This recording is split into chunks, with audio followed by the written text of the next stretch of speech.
sa Picastinia ang Bombo Radio Cagayan de Oro. Alang sa itong Bombo Reports Mindanao Connection. Sa 11 sa bulan sa Hulyo tig 2025 ang among lakaw sa panahon ning mga orasa diri sa Dakbayan sa Cagayan de Oro giulan mi mga kabombo. Sayo pas buntag aduna nay pagbasa sa among kadalanan kay hinay lang hinuon nga ulan. Hinay lang nga makabasa gyapon sa kadalanan mga kabombo. So adunay hinay nga pagulan ang among nasinatian karong mga orasa diri sa Dakbayan sa Cagayan de Oro mga kabombo pipila ka bahin no diri sa amo sa Northern Mindanao. Og di ta maglangan sa pagpabarog sa unang hugna sa ato mga balita kay adunay gihimo karon nga pagtuhog sa sangguniang panlalawigan sa Misamis Oriental ang kamatuoran pinaagi sa committee investigation ang kining issue may tungod sa government documents nga gipanglabay o gipanglubong sulod sa bisinidad sa Misamis Oriental Provincial Jail diya sa Initaw, Misamis Oriental. So gibutyag ni SP Committee Chairman Board Member Dexter Yasay nga nagunang tuyo sa investigation aron maestablisar ang tinud-anay nga importansya sa maong mga papeles. Nasuta sa investigasyon nga wala nay kapuslanan ang maong mga dokumento rason nga nahukman nga ipanglabay na lang ni o ipanglubong sa government facility pasiguro nga dili muhungaw og magamit sa dili maayong katuyuan. Aden una ni ini mi-explicar si Provincial Legal Officer Attorney Angel Lim na wala sukad nga nang akusar sila no kung aduna bay anomalya sa maong mga kabtangan. Kini tungod kay normal sa usa ka ordinaryong tao na makurat no og makaduda kung unsa ang maong mga dokumento nga pinasahi ang paglabay kay gilubong sulod sa kayutaan nga sakop sa maong prisuan niadtong Hunyo 24 ning tuiga.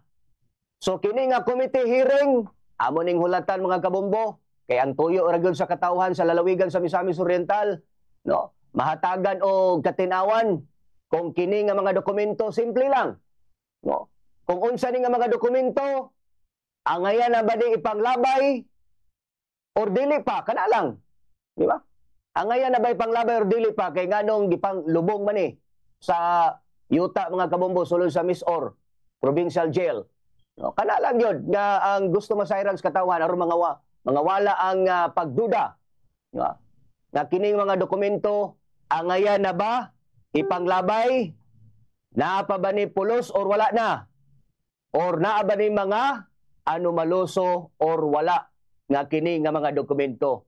So hulatan namo unsay resulta aning gihimo nila nga committee hearing sa mga bag-ong naglingkod diya sa moang sangguniang panlalawigan sa Misamis Oriental.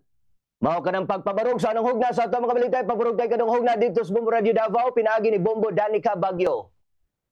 Salamat Bombo Radio Cagayan de Oro, Bombo Pete Gambe, unalakat sa mga panahon diri karon. Hapsay kayo nga mong kawanangan walay mga timailhan nga adunay umalabot nga mga pag-ulan. Pagpabarog na sa kadunghugna sa mga balita nga among nahipos karong buntaga, gumikan nagdakpa na sa otoridad ang duha sa upat ka mga suspect nga mipatay sa 19 anyos nga dalagita dito ni sa Tagum City nga matud pa ilaha daw nga gimanmanan ang panimalay sa biktima sunod ngadto sa duha ka adlaw ay pa Manila gibuhat ang maong mangilngig nga krimen. Kahinumduman nga nakayagom og 38 kasamad nga dinunggaban sa managlahing bahin sa lawas ang biktima nga giilang si Sofia Coquilla nga igo ra gyud intaw ni nagbakasyon kay didto man ni nagtuon sa University of the Philippines sa Manila. Gani gisaysay usab ni alias Goygoy ang usa sa minor de edad nga suspitsado nga matud pa Ila na lang kunudong gipatay ang biktima o gidunggab sa makadagang higayon. Kauban ang lain pang duha kag mga individual nga mga nagpabiling at large o gawas nun pa karon nga matud pa. Nakahukom na lang daw sila nga patyon ang biktima, gumikan na naungan na daw matud pa sila. Kainong duman nga ni atong milabay nga adlaw, wala na kinabuhi o gibalot na lamang ngadto sa habol ang patay nga lawas ini nga biktima sa diang nakaplagan siya sa iyahang ginikanan kay wa magundo ni nadungog ngadto daw siyang ginikanan kay soundproof no ang kwarto na usab ngadto sa biktima din kahinumduman na usab nawani ang mga gamit, mga gadgets nini nga biktima sama sa iPad, tablet, cellphones, lakid nga ang mga relo nga mga mahalon o ganakumpiska usab matod pa ang kutsilyo nga gigamit sa mga suspitsado apan gikatingad-an gumika lagi matud pa nganong nagkadugo pa daw ang kutsilyong nakumpiska sa otoridad sa dihang naay impormante nga mihatag ug impormasyon nga to sa otoridad nga taga Mankilang no nag-abang og boarding house ni mga suspitsado nga matud pa ang uban nga mga suspitsado nga nagpaluyo ni ining krimen taga Maragusan daw nga nagpabilin gapon karong at large nga matud palagi no naay panawagan ang tagong PNP ngadto sa duha pa nga nagpabiling gawas nun nga mga suspitsado nga mutahan na kay damor nga magsige silang tago damor usad nga magkadako ang kaso nga ilahang atubangon. Mapasalamaton ang ginikanan apan subo gumikan inay nga diretsong ipaslak ang mga suspitsado ngadto sa bilangguan gidala kini sila sa Women and Child Protection Desk gumikan na usab sa ilang pangidaron rason karon nga nanawagan sila kang Senator Kiko Pangilinan nga amyendahan ang gipanday nining balaod labot na sa pagkapriso ngadto sa mga minor de edad nga og pwede buhaton daw og 12 anyos nga pwede nang mapriso sa igayong mapamatud-an ngadto sa balaod nga nakasala gayud sila sa maong pipila ka mga individual gani gipahimangnuan na lamang usab ngadto sa tagong PNP ama na nagiyag mga panimalay ilabi na katong mga huyang daog no og mga gate nga og pwede pandayon mas paligunon aron usab nga mamahimo nga tawag niini luwas ang ilang pagtulog ngadto sa nagkadiin nilang mga panimalay ingon man ipaniguro nila nga magpabilin no ang police visibility at the same time na usab ang ilahang pagpatrolya di nagpatabang sila sa nakadiyang mga tanod ngadto sa nakadiyang mga barangay aron nga mamahimong luwas ang pagtulog nga hinanok sa mga nagkadiyang mga residente nga nakapuyo ngadto na sa Tagum City. Bombo Radio Philippines Mindanao area mao kanang pagpabarog sa kadungog na sa mga balita ato ipasa ang linya ngadto sa Bombo Radio Jensen Pinagi ni Bombo Edna Mendoza. Daghang salamat Bombo Radio Davao, Bombo Danica Baguio. Ang lakat karon sa dakbayan sa General Santos Bugnaw ang among palibot kanang hangtod kadlawon gumikan may pipila ka madapit diri sa syudad ang nakasinati og mga pagtutaligsik. Ani ana karon ang ikatalunghog na sa among mga balita gikan diri sa Bombo Radio Jensen. Andam naghugot ang preparasyon, sa among syudad, General Santos, alang sa gikanakda nga enkwentro ni Manny Pacquiao bato kana kang Mario Barrios karong Hulyo 19 oras dito sa Amerika but 20 na diri karon sa bay Pilipinas. Sumala pa sa among lokal nga gobyerno adunay imontar nga public viewing pay-per-view nga naa diha sa among Lagaw Gymnasium kung asa napod diha sa bahin kana sa among City Hall gani hangyo pod sa pamilyang Pacquiao nga dapat suportahan ang ato ang dating senador sa pangandoy ni ini nga subli nga makabalik sa ring ug bakuha ang corona sa yang kalaban. So pero hugot karon ang training nga gihimo ni Manny Pacquiao dito kada sa Amerika alang sa ginakatakda niya nga laban kung asa mas rigid pa nga training ang ipahigayon karong adlaw og diri sa among dakbayan sa Los Santos. Pasalamat pud ang katawan gumikan kana sa pagbalik sa boxing ring sa ato ang 8-time World Division Champion. So hangyo pod sa pamilyang Pacquiao sa katawhan nga iampo ang kalampusan og safety sa ato ang dating senador nga mubalik na sad sa boxing sa edad kini nga 46 anyo. So ang ubang mga pamilya ato nater o ma-opisyal diri sa Mundakbayan magpabilin pa diri sa buong syudad ug ang pamilya ni Manny Pacquiao samtang ga-training tuwa karon dito sa Amerika nagasuporta kaniya. Mao kana ang ikatulong hugna sa atong mga balita. Ang ikaupat ihatod kaninyo sa Bombo Radyo Butuan, pinaagi ni Bombo Benji Barasan. Salamat Bombo Inna Mendoza sa Bombo Radio Jansan sa among lakas panahon dis Mundakbayas Butuan ka mga orasan nagpulis maot pa kamong palibot. Detalye na sa ikaupat na hugna sa balita sa Bombo Reports Mindanao Connection. Ilaw mang mapanaog na karong adlaw ang patayng lawas sa duha ka minero nga gikaingong nakalas. Uman usab na hugmak ang ilang gitrabahoang kamagtong tunnel sa may Purok 5, Sitio Hagumitan, Barangay Bulhoon, lungsod sa San Miguel, Surigao del Sur kagahapon. Ayon pa nga gipaningkamutan sa mga kabanang minero uban sa barangay officials sa mga rescuers nga mapanaog ang gikaingong duha ka mga namatay nga minero. Uman nga ang usa kanila nga kaubanan daw napay gamay kinabuhi. Malampuso kini napanaog gikas bukid o kini na ang ikaduhang insidente nagikalambigitan sa mga binahan sulod lang ning bulan sa Hulyo. Sunod nga unang nahugmak usab og natabunan ang mga minero dito dapita sa may sitio Close Purok 11, Barangay Bayugan 3, Rosario, Agusan del Sur. Nadtong Hulyo 3 ang upat ka mga illegal small-scale miners. Oman nga nibuto ang tunnel o nisulod ang tubig. Resulta in town sa ilang pagkalumos.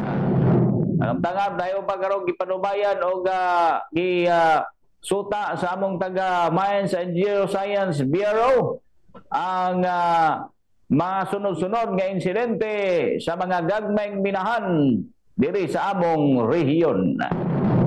Para po Radyo Mindanao ang ikaupat nga hugna sa balita sa Bombo Reports Mindanao Connection. This time atong ipabarog ang ikalima gikan diyang dapita sa Bombo Radio Coronadal pinagi sa Bombo Donald Pitogo. Salamat Bombo Radio Butuan, Bombo Benji Barasan, mga kabombo may buntag kanatong tanan. Lakaw sa panyempo ni Dakbayan sa Coronadal karong buntag sa Biyernes, pitsa 11 sa bulan sa Hulyo 2025. Malagumo na mo ang kawanangan og gabi.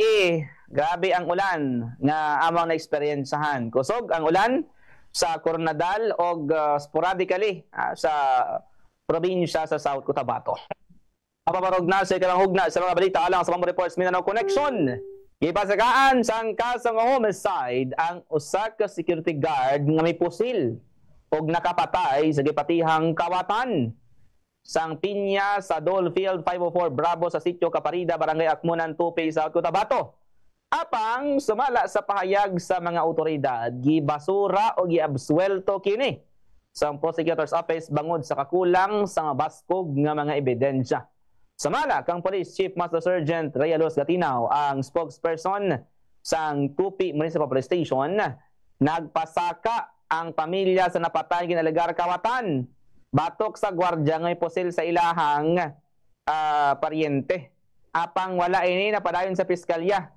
Gipasiguro pod ni Gatinaw nga isolated case ang insidente o ginahimo sa otoridad karon ang kinahanglanon nga tikang agud malikawan ang pareho nga insidente.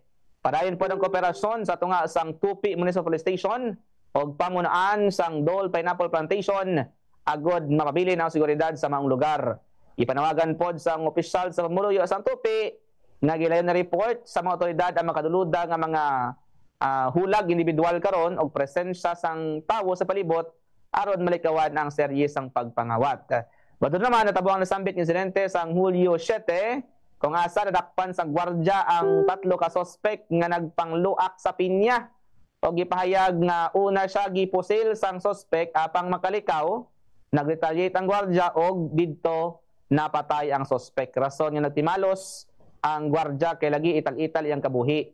So nasayran pod nga most wanted person level sa South Cotabato maong napatay nga suspect og nakuhaan pod ni sang .45 caliber pistol og ginapatihan nga methamphetamine hydrochloride kon kini sabu, improvised shooter o uban pa nga mga dokumento, lakip na ang pinya nga ilahang giluak. Ila kaupdanan karon ongoing hot pursuit operations sa otoridad aron masuta kung kinsa kining duha ka nakaikyas nga mga kawatan sa pineapple plantation.